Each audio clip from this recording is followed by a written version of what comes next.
حالي مريضة الدكتور محمد سعيد بعيادة دمشق، وكنت أعاني مشكلة كبيرة من أسناني، والحمد لله لا تصلحت لمدة 4 شهور، وأتشكر كثير الدكتور محمد سعيد شكر خاص. magacaygu waa Khaali Cabdulaahi. waxaan si toos ugu xiranahay isbitaalkan takhasusiga ah ee Dimashq Dental Clinic Care. waan muddo 6 bilood ku xiranahay. markii ugu horeysay aan imaaday ilkahayga cabiray si wanaagsan ii soo dhaweeyay. waxaa la ii sheegay muddo 6 bilood inay qaadanayso ilka toosinteeda. hadda waxaan isbitaalka si toos ugu xiranahay muddo 4 bilood. 2 bilood ayaa iiga hartay waqtiga balanta.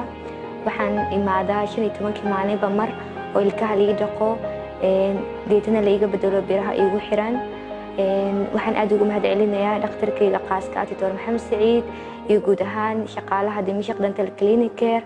aad ay u mahadsan yihiin, waan ku faraxsanahay dhaqaatiir iyo isbitaal sidaan oo kale ah ummadda Soomaaliyeed inay ku soo siyaadaan.